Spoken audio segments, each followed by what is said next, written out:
Karibu kwenye kipindi chetu cha Dada Cycle, sehemu pekee ambao utapata story mbalimbali za kuhusiana na maisha ya watu, lakini pia kuhusu mahusiano na mambo mengine mbalimbali yanapatikana hapa Dada Cycle. Leo hii tutakwenda kuongelea swala ambalo wasichana wengi wanashindwa kufanya maamuzi kwa wakati au kwa muda sahihi kulingana na mtazamo au na namna ya maisha ambavyo yapo kwa wakati huu.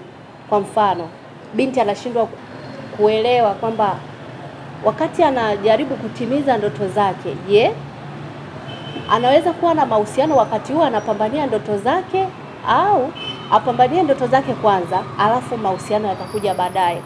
Leo tuko na mgeni wetu katika kipindi chetu cha Dada Cycle, ambaye tutakuwa naye katika kushare mawazo ya namna mbalimbali ili kuweza kuona ni namna gani jambo hili linakuwepo.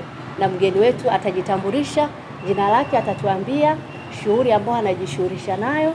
Tutakuwa naye kwenye kipindi kwa ajili ya kushare mambo mbalimbali kuhusiana na swala hili.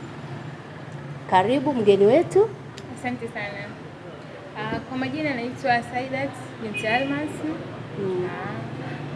Nimefurahi kujoin katika Dada Cycle. Mimi pia ni mjasiriamali, najishughulisha na biashara ndogo ndogo. Umesema unaitwa Saidati. Na umesema unajishughulisha na biashara ndogo ndogo. Ndio. Asante. Hongera pia kwa hilo. Asante sana. Na ningependa kujua tu kwamba umeolewa au hujaolewa? Bado sijaolewa, bado nipo nyumbani, najishughulisha tu na biashara. Ni kwamba hujaolewa kwa sababu ya umri au ndio uko napambania kwanza ndoto zako? Lakini pia ningetamani kujua una mahusiano au hauna mahusiano kwa wakati huo bado unaendelea kupambania ndoto zako? Okay. By the way, so kwamba yani sijaolewa kwa sababu ya umri wala nini. Tunajua ndoa nyingi za sasa hivi haziangalii umri. Bado tunapambania ndoto zangu. Nikifikisha malengo fulani nao nataka mimi taolewa, wakati upo bado. Wakati upo bado. Yeah. Kwa wakati huu unaamini kwamba ni lazima kwamba ufike mahali kwanza. Mahali fulani nilipojiwekea mwenyewe. Nikifika hapo, akipatikana mtu sahihi ambaye anaweza akasupport hata hizo ndoto zako ambazo unatamani kuzifikia, bado huwezi kuolewa kwa wakati huu? Hapana, bado siwezi kuolewa kwa sababu kuna limit nimejiwekea. Kuna vitu nimejiwekea, nikivifikia hivyo, nikifikia hayo malengo, takuwa huru kuolewa. Natamani kujua kwako Dada Saidati, unawezaje kubalance mahusiano na kuweza kukamilisha ndoto zako? Hivi vitu vile unawezaje kuvibalance kwa wakati mmoja? Hivi vitu naweza kuvibalance. Ndio. But kimoja nakipa kipaumbele sana. Kama nilivyokuambia awali, kuna malengo nataka kufikia. Kwa nimejipa kipaumbele sana kwenye ujasiriamali wangu kuliko mahusiano. Umejipa kipaumbele sana kwenye ndoto zako. Lakini mahusiano yapo, ila sio kwamba umeyapa kipaumbele sana. Kwa hiyo tunarudi hapo sasa.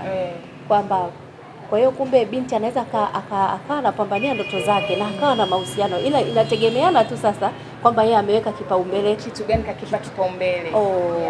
Sawa. Kwa kumbe inawezekana kwamba unaweza ukatimiza ndoto zako na ukawa na mahusiano pia.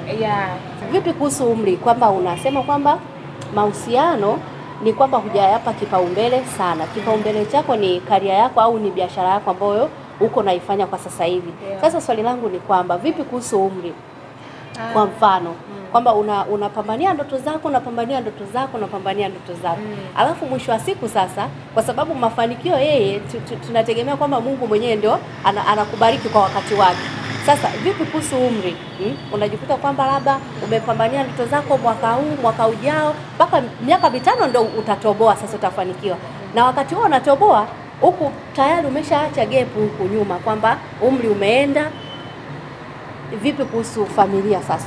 Muda unakuwa tayari umeshaenda, umri hauruhusu tena, au hata wanaokuzunguka wewe wanaona kwamba huyu kashakuwa ni mkubwa, huyu wakaka wengi wanakuwa mshangazi huyu.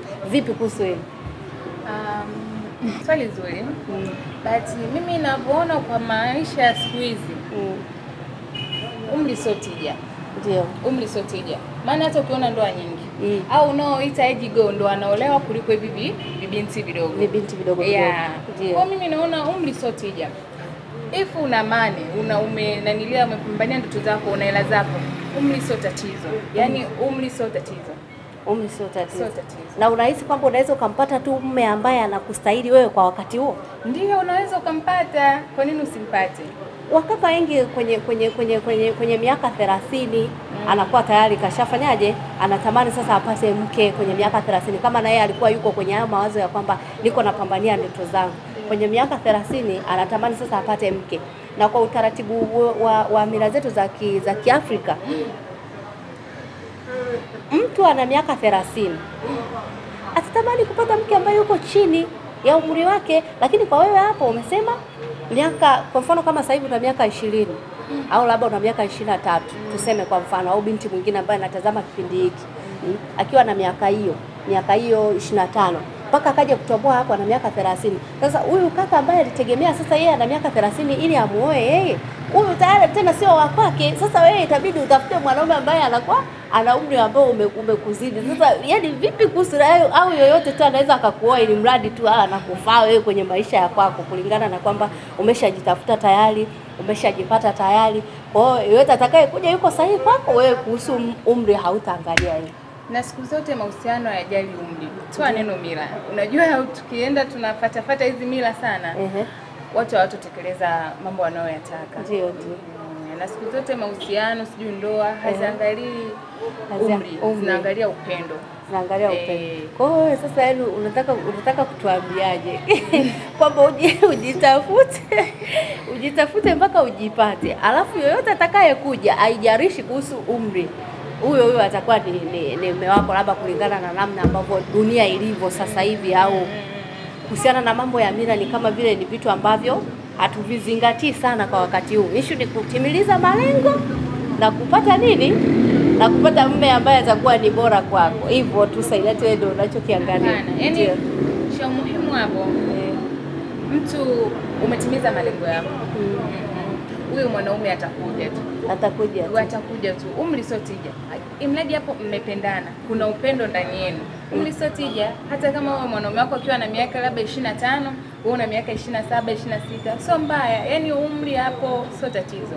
Umri sio tatizo. Tatizo ni kujipambania. Unatakiwa pambane kwanza, utimize malengo yako fulani. By the way, sio mpaka utimize malengo makubwa, utaka ujenge pindue nchi yetu au hapana.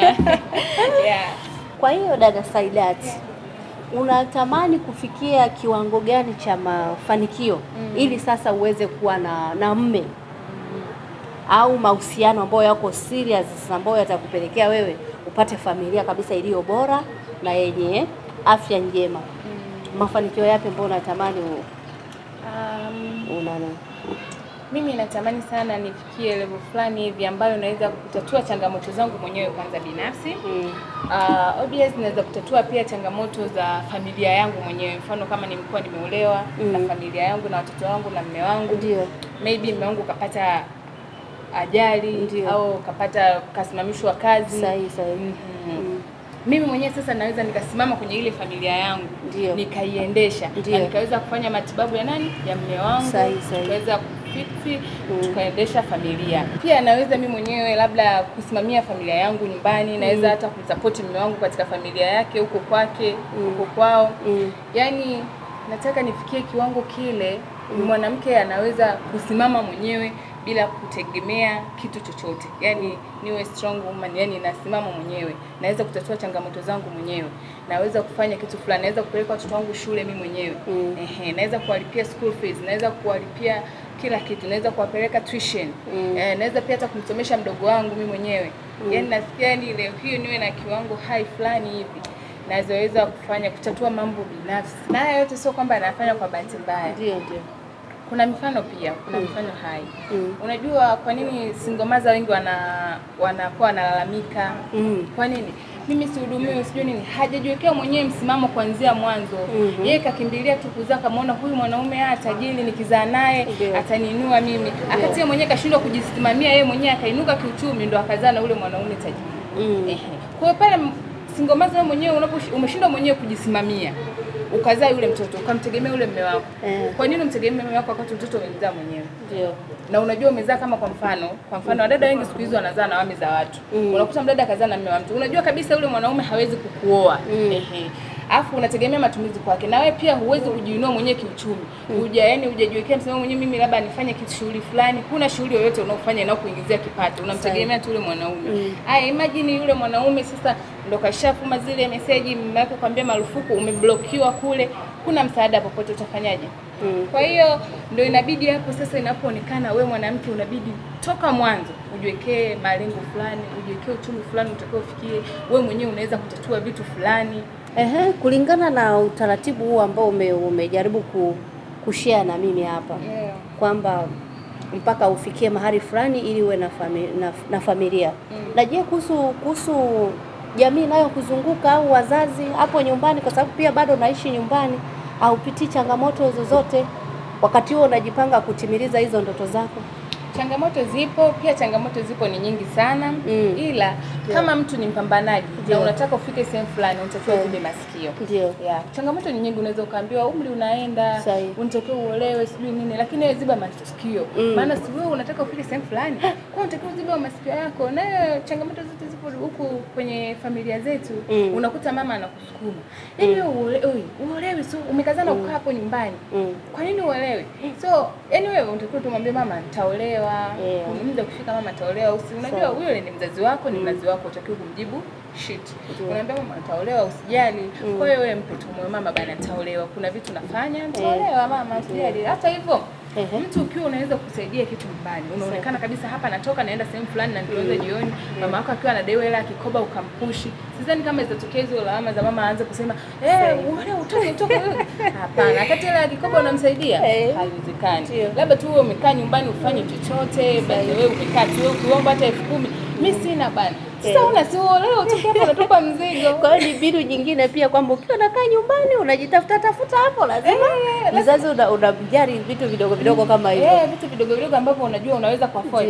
Wewe mpe tu, huyo ni mama yako, mpe. Ili kelele zisiwe nyingi sana wakati wewe unajaribu kutimiliza malengo yako hapo. Sahihi kabisa. Ndio. Ushauri wako kwa wasichana ambao wanapitia changamoto hizo au ambao wanatamani kufikia malengo kama ambavyo unatamani wewe, unawashauri nini? Mabinti na washauri waendelee kupambania ndoto zao, wasibe masikio. Changamoto ni nyingi na mambo mengi wanasikia, masimango ni mengi, but wasisikilize. Wenyewe wawe kwenye mstari, wasimame kwenye mstari, wasimame sehemu ambao wanataka kufikia. Wanataka kufikia hapo. Wenyewe wasimame hapa. Wasisikilize, waone mafanikio yao mbele kwanza. Unajua hata mtu ukiwa wanakuona kwanza, hata ukiwa unafanya kitu, unaonekana unafanya kitu. Sidhani kama utasemwa sana. Ndio. Mimi nawashauri wadada wasimame kwenye malengo yao, wapambanie ndoto zao. Kwa maana hiyo na adabu pia wawe nazo. Kwa wengine ndio. Adabu ni lazima. Yaani jamii yetu bila adabu, heshima, huwezi kutoboa. Sahihi. Huwezi kutoboa.